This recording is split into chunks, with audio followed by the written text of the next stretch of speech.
School. The mission of Trinity is our lifeblood. It's what keeps us going. We have other things, many assets, but it's the mission that is so important. And this time here tonight is a chance for us to take a deep dive into one part of the mission. And so thank you for coming and being part of that. Atul Gawande is two things at one time. He is a philosopher, doctor, or a medical philosopher. I don't know, but he can work on do surgery on your colon and write you a book. In fact, a best-selling book, Being Mortal. Probably not at the same time. You don't want that, but he is equally at home at Brigham and Women's Hospital in Boston and at the editorial staff of the New Yorker. He's a scientist with the heart of a humanitarian. And I start with him because I think he embodies something that is important. I'll tell you what I'm going to tell you tonight, and then I'll tell you. I'm going to tell you that I hope Atul Gawande's tribe increases, this tribe of hybrids. And I'll talk about what I mean by that. And I'll tell you why I think Trinity School, with its mission, is particularly suited to helping students to develop into this kind of person. And I hope to show you some stories from actual graduates of Trinity to show you how that's happening in their lives. So, Gawande is a bridge of sorts. A bridge between two worlds that are separated, I think, unnecessarily. The world of STEM, and I'm going to use that term tonight, science, technology, engineering, and math, applied math and science, and the liberal arts. What I learned recently out in Silicon Valley is called the division between the techie and the fuzzy. Between the hard sciences and math, and between literature and history and art history and all those softer subjects. And Gawande, in his person, brings those two together. And I think the world in which our students are growing up into, I think it's a world that will demand of them to be able to embody both sides of this kind of education. And that's what I want to talk about. Now, Gawande is a teller of stories, and in his book he tells many stories, but one of the most powerful is about his own father. His father had a tumor on his spine, and so they were in search of a neurosurgeon. And he tells how they went and interviewed together, the father and son, both of them doctors. Imagine this, interviewing other doctors, neurosurgeons, to see whom they would choose. And they chose a certain Edward Benzel from the Cleveland Clinic. And they chose him because of his, what Atul Gawande calls his shared decision-making style. He writes about this in his book, and I want to read just a few lines of what he says about what was so important about Benzel. Benzel recognized that my father's questions, and his father had a lot of questions. My father's questions came from fear. So he took the time to answer them, even the annoying ones. Along the way, he probed my father too. He said that it sounded like he was more worried about what the operation might do to him than what the tumor would. My father said he was right. Benzel had a way of looking at people that let them know he was really looking at them. He was several inches taller than my parents, but he made sure to sit at eye level. He turned his seat away from the computer and planted himself directly in front of them. He did not twitch or fidget or even react when my father talked. I don't know about you, I'm getting convicted even as I read this. He had that Midwesterner's habit of waiting a beat after people had spoken before speaking himself in order to see if they are really done. Don't you love that? And this is why they chose this doctor. And this style he contrasts with two other styles of medicine, what he calls the paternalistic and the informative models. The paternalistic model that says, where the doctor says, trust me, I'm the expert, and do what I say. And the informative model, where the doctor is like a sort of walking, talking Google search that says, I offer no opinions here, let me give you the data and the facts. And Gawande says, okay, those are good styles, and there are times we need to use that. But there are many times when what patients want is not only information, not only control, but they want guidance. They want guidance. And that takes the kind of skills that we saw him describe Benzel having. The ability to ask good questions and to listen. And the ability to restate what someone says. And then find out that you didn't quite get it right and try it again and circle back and spiral back. The patience to go below the surface and ask, okay, that's what you say you want, but is that really what you want? And what I've just described to you there sounds very much to me like what goes on in a Trinity Humanities classroom. When students come together to wrestle hard, challenging, complex, ambiguous texts. And they're talking about these things. Benzel embodies in himself this marriage of these two parts of a good education. No one's saying that doctors can shortchange organic chemistry, biology, all of pharmacology, all the things that they need, but also these softer skills, if you will, of learning to listen and learning to speak and learning to write and learning to think, that these are essential. And classical education has always brought these two things together. The arts of learning and the sciences. And good classical institutions have always been places where both of these things have flourished. And I want Trinity School to be a place where both of these flourish. And I want to show you tonight how that's already happening. And I want to talk to you about how we hope it happens even more in the future. On the humanities side, I want to share with you a couple of graduates.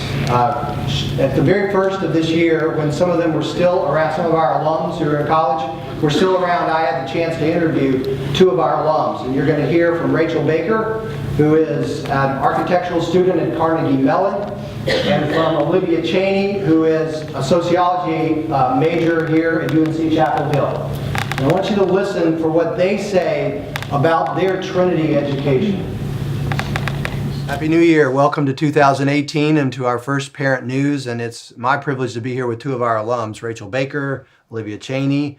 They both graduated in 2014. Olivia's at UNC Chapel Hill and Rachel at Carnegie Mellon. And I've asked them to come and talk with me about their experience at Trinity and what they've learned.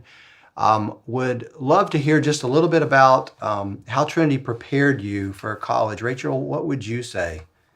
I feel like what Trinity really prepared me for was creative thinking and critical thinking on my own, and the confidence to do that.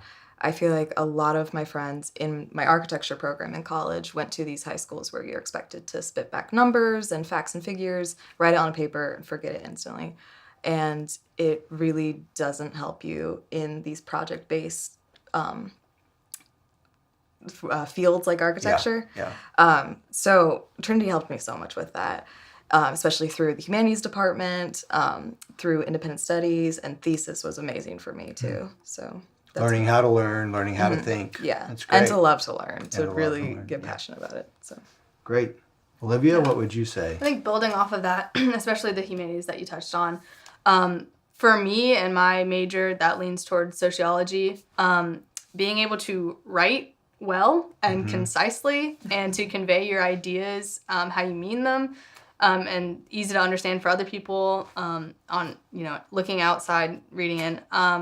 I think Trinity has prepared me so strongly for that, and all the reflections and the essays that we had to write, which at the time I thought were overkill. But I am so grateful for all of the writing that I did in all my classes at Trinity, because I know that when I take a course at Carolina, I know that I will be able to write an essay well. And I know that my grade will not suffer because of writing. So that's a very, very encouraging thing to have that academically. Yeah.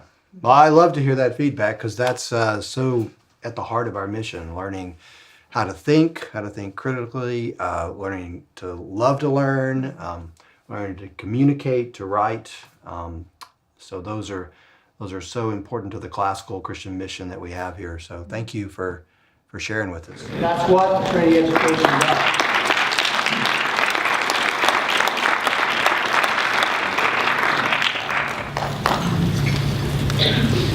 There's another side to this, though. We want to talk to you about the STEM side of Trinity education. Education in the math and sciences is equally important to us as the humanities. We have a rigorous math curriculum. In the upper school it runs as a physics first curriculum, physics, chemistry and biology, advanced physics, and other elective classes that students may take. And we also have a vibrant robotics program, which I've talked about before at some of these dinners. But I want to mention it again because I think it is such a great example of the kind of excellent STEM learning that is already going on in Trinity. And the story of STEM is really a wonderful story. Back in 2006 or 7, when Trinity's upper school was just starting, Trinity parent Mark Butler, he had a child in the top class, in the first graduating class, Riley, and Mark was a scientist, and he came and he said, I want to volunteer and I want to start FIRST robotics program. I'd never heard of FIRST robotics, but I learned a lot quickly, and I was really impressed. It's an incredible project-based, authentic learning experience where our students come together. They get there's an assignment, a task. They have to specifications. They have to design and build a robot. They have to compete against and with other teams. It is real-world learning experience. It is incredible to watch the engagement that these students have. You have to pull them away from this stuff. And it's incredible to see the authentic learning experiences in which these students are failing. I mean, one of the most important things that happens in a robotics tournament is things go wrong. And students learn through that. And those are, by the way, that's the holy grail of education. Engagement and authentic learning. People are trying all the time to get to that. And this program just does it. And we've got 19 kids right now in the robotics program. Mark Butler handed it off to others, and it's been handed down the baton. And now Derek Skeen, who spoke to us last year, is heading up that program. There's also a middle school program, which is an engineering program. Lori Stepp, our middle school science teacher, one of them, and our department chair, science department chair, teaches a resource class, and Kim Gardner does an engineering club. And all of these things inspire and prepare students to learn in these fields in wonderful ways. And it's been encouraging to me to see how many Trinity students have come into this program and really learned to love math and science, applied math and science especially, through this. Some of them that thought they never would, and then go on to engineering programs, to design programs. You saw Rachel Baker, who's now in an architecture program, and she talks powerfully about her experience in robotics. So this is I offer this to you not only as an example of what is going on, but where I think the school will be going. Because the development of more robust programs in the STEM fields is going to be so important to us. And I think the way that this program developed is a great example. What Mark did essentially was he gave his time and talents and he prototyped a program. He said, let's try it. Let's see if it works. Let's build it and see if they come. And they came. And then once they came, we had to find space for them. And it's space under the gym right now. And it's great space, but it's probably not the best space for them. And so we need to think about how do we build space for them. So this is the way programs grow. And we're continuing to think about what this looks like. This is a little, I know you can't read this, but this is a page from the upper school course selection guide for next year. And to be confirmed, we're not sure we're able to do this yet, but we are thinking of prototyping engineering classes that Derek Skeen may launch next year. An opportunity for students to work with CAD software, to work with 3D printers, to attack real-world problems in a project-based environment. So wonderful opportunities to develop this. What do you get when you put a robust education in the liberal arts together with wonderful education in the sciences? And this is the most important thing I want to say tonight. I think that what you can get is a preparation for being the kind of doctor that Atul Gawande was talking about. I think you get wisdom. And I want to end my talk by talking some about wisdom and what I think this is and what it looks like in Trinity. I had a professor in Old Testament who was teaching us the wisdom literature of the Old Testament, Proverbs and Job and Ecclesiastes and some of the Psalms. And he said something that I've never forgotten. He said, in the Old Testament, in the biblical literature, wisdom is, to be wise, is to know how to drive well through your life. It's like knowing how to drive well through your life. And I think that's so powerful to me. I don't know about you, but do you remember when you learned how to drive? Do you remember just how hard it was to do things that you do well now? My wife's going to raise her hand and say, he still doesn't do them well. I know, but how hard it was to know whether you're too far to the left or the right in the lane, how to brake slowly, how to accelerate gradually, how to go through that turn, slowing down and then accelerating into it. And if you learn to drive a manual, you know how to shift and when to shift and downshift and how to do that thing where you ride the clutch and the brake on a hill. And it's like, these are not things that you can just read a book and then go do. These are things that you have to practice. You have to learn through experience. And you also have to learn them in traffic. You have to learn how to do these things with a car coming and wondering, do I have time to turn left? Can I make it? And this is what life is like. This is what our students are having to learn, is how to drive their lives well through the challenges that are there. And this is the kind of education that we want to give them at Trinity. This call for wisdom is something that is required of all of us. It doesn't matter what you do. If you're going to live your life well, if you're going to live it wisely, if you're going to drive your life well, then you have to learn wisdom.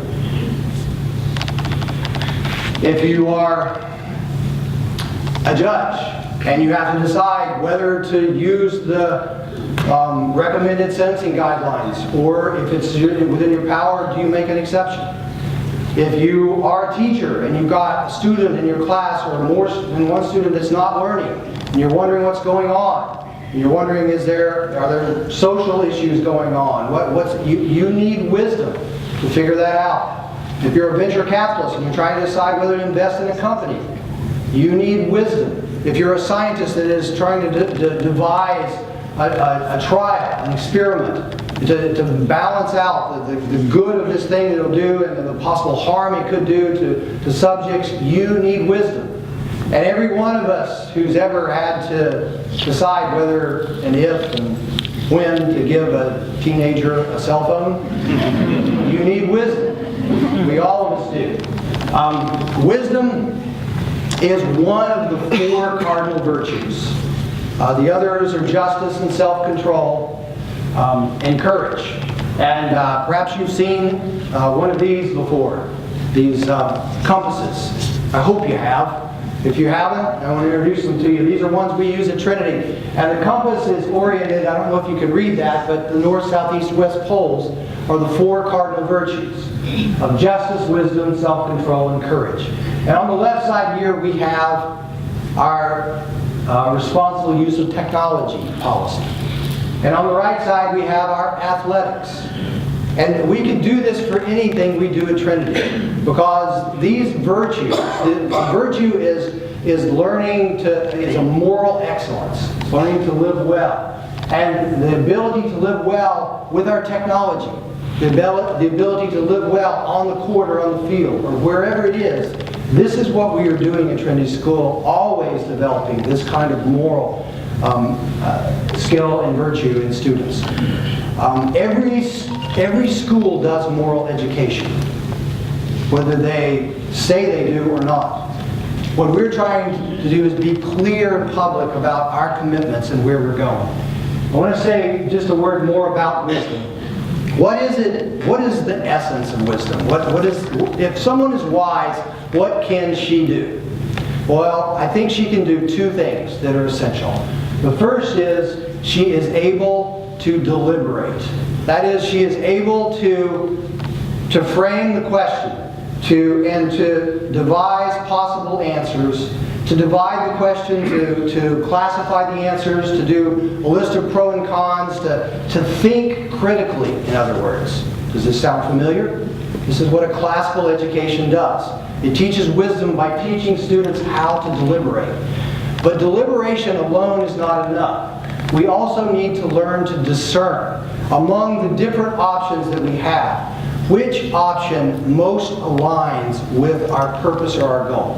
And that's really what wisdom is. Being able to choose a route and a way through that aligns with our purpose. But here's the challenge. Our culture tells us that we can learn this kind of thing in what's called a values-neutral space, where nobody says what's right and what's wrong. But I don't think that works. Because if students need to make decisions that align with their purpose, how do they know what that purpose is? Now, there are plenty of people in our culture that say, well, let's sit down and write an essay and invent your purpose. But that's not the way reality works.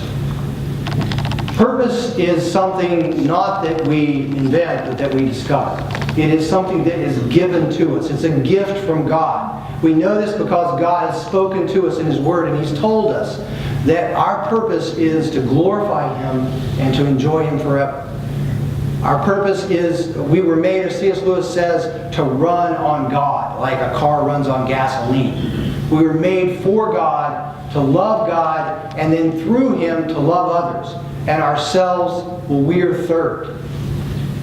And that is Trinity's motto. Not to us, Lord, not to us, but to your name give glory. Psalm 115. And this purpose, it makes no sense apart from the story which we believe is the shaping story of Trinity School. You see, we all learn virtue by living into different stories. And the story of Trinity School, which we live into, is the story of Jesus Christ. It's a story which is frankly offensive to many places, but it's a story which we embrace wholeheartedly. It's a story of the Son of God who took humanity into Himself and suffered on a cross for our sake, died and was raised. That is our story. That's the shaping story of Trinity School. And it's it's the powerful thing that the part of education, the distinctive part of education that Trinity School offers. You know, people get so exercised, and I get this, they get so exercised about making sure that we're teaching students about reality when it comes to something like climate change. You know, we need to make sure we tell them the way it really is. I agree. But I also think we need to be equally adamant about telling students about the way reality is, the whole of reality. Because reality is not just what you can measure in a test tube. We believe that reality is that we were created in God's image, that we were fallen and enslaved to sin, but that Jesus Christ has died and was raised so that we might be redeemed and saved. And the whole world and God's kingdom being established. And if that's true, that is as important, that is more important than the law of gravity and thermodynamics. And it's just as real. And this is what a Trinity education does. So I want to close tonight by telling you another graduate story. I want you to meet Chris Wu. How many of you know Chris? A number of us do. Chris graduated from Trinity in 2015, and he went out to Stanford.